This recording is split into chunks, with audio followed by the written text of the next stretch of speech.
जय श्री कृष्णा। क्या आप जानते हैं कि जितिया व्रत को संतान की रक्षा का सबसे बड़ा व्रत कहा जाता है।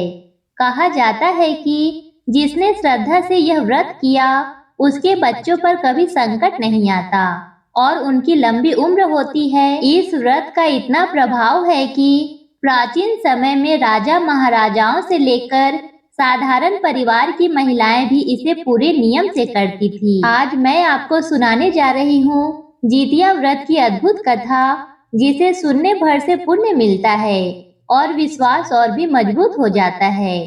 तो आइए शुरू करते हैं यह पावन कथा। बहुत समय पहले एक छोटे से नगर में एक गरीब माली रहता था। उसका परिवार बहुत बड़ा था, लेकिन आय बहुत कम थी। माली रोज मेहनत करता और जैसे तैसे अपने परिवार का पालन करता। उसकी एक बेटी थी जो बचपन से ही बहुत ही धर्मपरायण और ईश्वर की भक्ति में लीन रहती थी। एक दिन गांव में एक साधु आए। साधु ने सब लोगों को जितिया व्रत का महत्व समझाया और कहा, जो स्त्री इस व्रत को करती है उसके पुत्र पुत्री दीर्घायु होते हैं और परिवार में सुख समृद्धि बनी रहती है। यह सुनकर माली की बेटी ने संकल्प लिया कि वह यह व्रत अवश्य ही करेगी। पहले साल जब उसने व्रत किया तो भगवान जिमुतवाहन ने उसकी श्रद्धा देखकर वरदान दिया कि उसके घर में कभी अनाज की कमी नहीं होगी। और सचमुच उस दिन से माली के बगीचे में फूल और फल इतनी मात्रा में लगे कि उसका परिवार सुख समृद्ध हो गया। कुछ साल बाद जब पड़ोसी गांव में महामारी फैली, तब भी माली की बेटी ने पूरे नियम से जितिया का व्रत किया।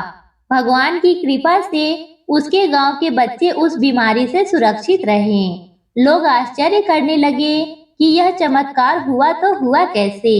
तब सबको पता चला कि यह जितिया व्रत की कृपा से हुआ है। समय बीतता गया और माली की बेटी विवाह के बाद भी हर साल यह व्रत करती रही। उसकी सभी संतानें लंबी आयु पाई और अच्छे गुणों वाली हुई। गांव के लोग कहते, यह जितिया व्रत का ही फल है कि इस परिवार में हमेशा सुख शांति और समृद्धि बनी रहती है। इसलिए आज भी माताएं अपने बच्चों की रक्षा और दीर्घायु के लिए श्रद्धा से जितिया का व्रत करती है। दोस्तों, यह थी जितिया व्रत की पावन कथा। इस कथा से हमें यह सीख मिलती है कि माँ की श्रद्धा और विश्वास संतान की रक्षा के लिए ढाल बन जाते हैं। जिस तरह भगवान जिमुतवाहन ने माताओं के व्रत का फल देकर उनके बच्चों को दीर्घायु का आशीर्वाद दिया, उसी प्रकार आज भी यह व्रत संतान की सुख समृद्धि और लंबी आयु के लिए किया जाता है।